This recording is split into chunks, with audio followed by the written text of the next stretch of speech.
Welcome back to the Explainer. Okay, I want you to imagine something for a second. Have you ever wondered what it would be like to literally be a time traveler sitting in your Cambridge additional mathematics exam? Think about it. What if you could see your completed, perfectly scored paper sitting right there on the desk before you even pick up your pen? Well, today we are going to unlock exactly how top-tier students do precisely that. We are working entirely backwards from success. We're focusing on a topic that is an absolute, non-negotiable must-know for the Cambridge IGCSE 0606 syllabus. But listen, the principles we're discussing today, they apply equally whether you are sitting the 0580, 4024, 4037, or 4040 papers. The topic is position and unit vectors, and let me tell you a secret straight from the senior examiner's desk.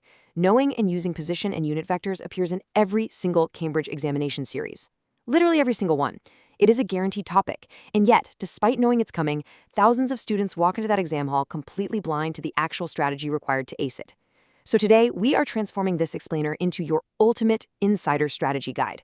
We're going to decode the exact academic benchmarks that examiners use, and we are going to show you how to construct answers that practically force the examiner to give you maximum marks. So I have to ask you this pivotal question directly. Why do so many students fail multi-stage vector analysis?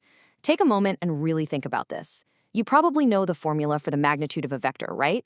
You probably know exactly how to calculate a unit vector by dividing a vector by its magnitude. So why, when faced with a complex, multi-part question, do grades suddenly plummet? Well, the answer lies in the method marks. Our sources make it incredibly clear. Students find multi-stage analysis and method marks exceptionally hard because they are way too focused on the final destination rather than the journey. The Cambridge Assessment Framework isn't just checking if you can punch numbers into a calculator to get the right value at the bottom of the page. No. They are evaluating your systematic processing. They want to see exactly how you handle data interpretation, how you extract information from text and tables, and how you draw evidence-based conclusions. Failing to secure these method marks is literally the #1 reason students drop from an A-star to a B. They lose marks not because their math is entirely wrong, but because their thought process is invisible to the examiner. Let's dive into a comparison that brilliantly illustrates the divide happening in the exam hall right now. Let's look at two completely different types of students. First, we have the basic student approach. Let's call our first student Alex. Now, Alex overloads their paper with raw mathematics facts. They dump every single formula they know onto the page, just hoping something sticks. It's superficial breath, no analysis, just raw facts. Then we have Sam. Sam is racing against the clock, rushing through the problem, and completely missing the specific requirements hidden in the command words. Both of these approaches are flawed. Now, contrast that with the top student approach. These candidates employ logical, structured reasoning. The Cambridge syllabus explicitly emphasizes that top-performing students exhibit connected, conceptual understanding that is transferable to entirely unfamiliar contexts. They don't just rely on memorized steps. They prioritize analytical depth. When a top student looks at a question involving position vectors, they don't panic if the context is a ship navigating a current or a particle moving along a grid. They apply the same unshakable, structured reasoning every single time, ensuring those method marks are absolutely locked in from the start. Now, what is really fascinating is how the exact psychology of the examiner's marking scheme is broken down. Think of the assessment objectives for position and unit vectors as being split into 3 entirely distinct cognitive domains. We have knowledge and understanding sitting at roughly 33%, application is at 33%, and analysis takes the slight edge at 34%. So what does this actually tell us? It tells us that merely knowing what a position vector is, which is your knowledge slice, only gets you a third of the way there. Being able to apply the formula in a standard, routine way, that's application, gets you another third. But the true differentiator, the slice that secures those top grade boundaries, is analysis. This is where you prove to the examiner exactly how you think through complex, unfamiliar problems. You must decode those command words, you must apply structural frameworks, which we'll get into shortly, and you must structure your answer to explicitly show your analytical depth. You aren't just solving a math problem here, you are demonstrating a highly specific cognitive skill on demand. Before we jump into the actual framework to secure that analysis slice, I need you to do something. Subscribe to our YouTube channel, Ace the Exams, at acetheexams_IGCSE to excel in your Cambridge examinations. Click that subscribe button and hit the bell icon right now. We are consistently breaking down these massive topics into actionable, high-yield strategies, so you don't want to miss out. All right, let's get back to mastering this exam. Section 2, the method mark strategy. Let's break down exactly how you earn crucial marks for your process. In the world of additional mathematics, the final answer is merely the cherry on top of a very logically baked cake. The academic benchmarks mandate that you show your work in a highly specific way. When you are asked to find the unit vector in the direction of a given position vector, the examiner is watching your every single move. So, what exactly is the standardized sequence for systematic processing? Well, it boils down to 5 non-negotiable steps. Step 1. Identify key elements. You have to extract the raw data from the text and tables. What is the origin? What are the specific coordinates? Step 2. Apply relevant principles. This is where your knowledge of position vectors relative to origin O comes into play. Step 3. Execute analysis with clear working. Listen, this is the heavy lifting. If your vector is 3i plus 4j, explicitly write down the Pythagoras calculation.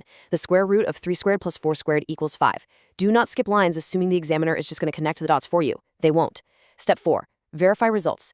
Take a moment. Check for reasonableness. Does the magnitude of your newly calculated unit vector actually equal 1? And finally, step 5, present in appropriate format. If the question gives you column vectors, give your answer as a column vector unless told otherwise. It's that simple, but so many people miss it. Now I want to introduce you to the ultimate problem-solving framework that top-scoring candidates use. It's called deconstruct, solve, evaluate. Think of this as your mathematical peel framework.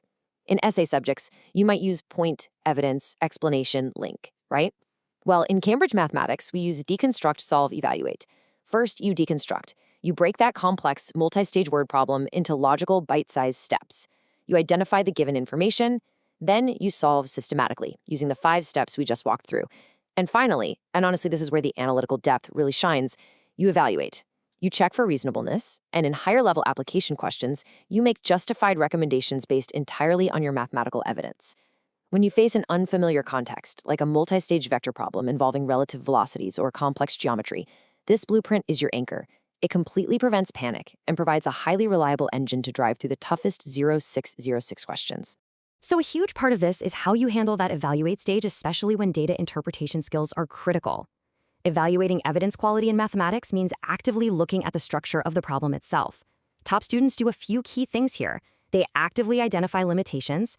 They acknowledge the assumptions made in a model, for instance, assuming a particle is moving in a perfectly straight line at a constant speed when applying vector displacement. They explore alternative interpretations of the data provided. And critically, they determine the exact effect of these factors on their final conclusions. By questioning these assumptions and justifying decisions with hard mathematical evidence, you elevate your answer from a basic robotic procedural response to a high-level analytical masterpiece. You prove to the examiner that your connected, conceptual understanding is fully developed. All right, I want you to engage actively with me right now. We're doing a rapid-fire interactive workshop. Imagine a 60-second mental timer counting down right now. You are the Cambridge Principal Examiner. You're looking at a student's paragraph explaining their vector calculation for a real-world navigation problem. The student writes this: I found the magnitude of the vector to be 5, so I divided the coordinates by 5 to get the unit vector. Therefore, the direction is confirmed and the answer is correct. Look closely at that. Find the flaw. Which part of this explanation is actively bleeding method marks? Scan the data. Think about the systematic processing sequence we just learned. Time is ticking. What are they missing? And here is the reveal. Let's watch those red pen marks transform into green check marks. The generic answer we just looked at is completely out of context. It loses marks because it relies on memorized robotic statements. It says the direction is confirmed, but confirmed in relation to what? Now, look at the context-specific answer on the right. It says, by calculating the magnitude of the position vector as 5 kilometers, I determined the unit vector to represent the exact directional heading of the ship relative to the port. The calculated unit vector of 0.6i plus 0.8j confirms the specific northeasterly trajectory requested in the scenario. Do you see the difference there? It is night and day. The top answer links every single mathematical point back to the given scenario. It uses the specific units, the specific objects, and directly answers the command word's intent. This is exactly how you secure full marks in the analysis domain. Stop scrolling. Subscribe to our YouTube channel, Ace the Exams, at acetheexams_IGCSE to excel in your Cambridge examinations. We've helped thousands of students improve by 2 to 3 grade boundaries. Join them right now by subscribing to @acetheexams_IGCSE and turn on all notifications so you never miss our weekly exam strategy sessions. Okay, let's move into Section 3, the Principal Examiner Reports and the top pitfalls you need to avoid. 3. That is the magic number for this section. Our subject specialists have analyzed years of Cambridge reports, specifically focusing on what goes wrong when students face position and unit vectors under immense exam pressure. Let me tell you, these examiner reports are an absolute goldmine. They don't just tell you the right answer, they explicitly detail the incorrect logic that students use over and over again. There are 3 critical recurring mistakes that examiners flag year after year. 3 traps that even otherwise high-performing students fall into because they abandon their structured reasoning in the heat of the exam. If you can memorize these 3 pitfalls and actively check your work against them during your exam using a time management matrix, you will instantly separate yourself from the average candidate. Let's break them down. Here they are. Pitfall number 1. Using the wrong approach for the wrong context. This happens all the time when a student uses a formula for a displacement vector when the question explicitly asked for a position vector relative to a specific origin. Pitfall number 2. Forgetting to check format and presentation. You do all the brilliant math, right? You nail the calculations, but then you leave your answer as a coordinate instead of a column vector or an I&J notation as requested. The syllabus explicitly demands that you present in the appropriate format. Don't lose marks on the easiest part. And pitfall number 3, providing answers that are not specific to the context given. This goes right back to our generic versus context-specific slide.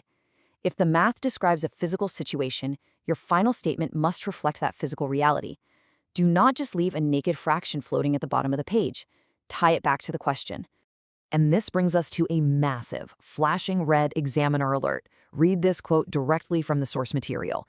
The classic mistake is providing generic answers not specific to the question context. Always link every point to the given scenario. I literally cannot overstate the importance of this insider secret. When you are dealing with knowing and using position and unit vectors, the numbers are just the vocabulary. The context is the sentence. If you strip away the context, your math entirely loses its meaning and you lose your marks. If the vector represents a force, say it's a force in newtons. If it represents a velocity, state the velocity. Linking every mathematical point to the scenario is the ultimate proof of connected, conceptual understanding. All right, let's bring it all together for a high-energy system recap. We have built a complete, bulletproof mathematics answering system today. Rule 1, you use the deconstruct, solve, evaluate framework to break down unfamiliar problems. You absolutely must decode the command words first. Rule 2, you follow the standardized sequence strictly. Identify elements, apply principles, execute with clear working, verify, and present correctly. Rule 3, you absolutely must link to context, treating your math like a tailored PL paragraph that proves your analytical depth. And finally, you integrate this into a solid time management matrix. You have to allocate appropriate minutes to checking your format and context before moving on to the next question. This is your blueprint. This is exactly how you see the completed paper before you even start. And now listen closely because the data does not lie. Students who implement these exact mathematical strategies see an average improvement of 2 full grade boundaries. 2! But that transformation only happens if you practice consistently with our weekly videos. You can't just hear this once and expect to be a master. You have to train your brain to think this way. So here's your final reminder. Subscribe to our YouTube channel, Ace the Exams at acetheexams_IGCSE to excel in your Cambridge examinations. Subscribe right now to @acetheexams_IGCSE and click that bell. Don't let another exam pass you by while you leave easy method marks on the table. We have covered a massive amount of ground today, from the deepest theory of vector analysis to the exact psychology of the Cambridge examiner. Now, I want to hear from you. Drop a comment below with your target grade for mathematics and tell me the absolute biggest challenge you are facing with vectors right now. Our team reads and responds to every single comment because we are completely dedicated to getting you over that finish line. Be sure to like and share this explainer with a study partner who really needs to hear this strategy. Ace the exams, your Cambridge success starts here. Keep practicing that structured reasoning, trust the system, and I will see you in the next masterclass.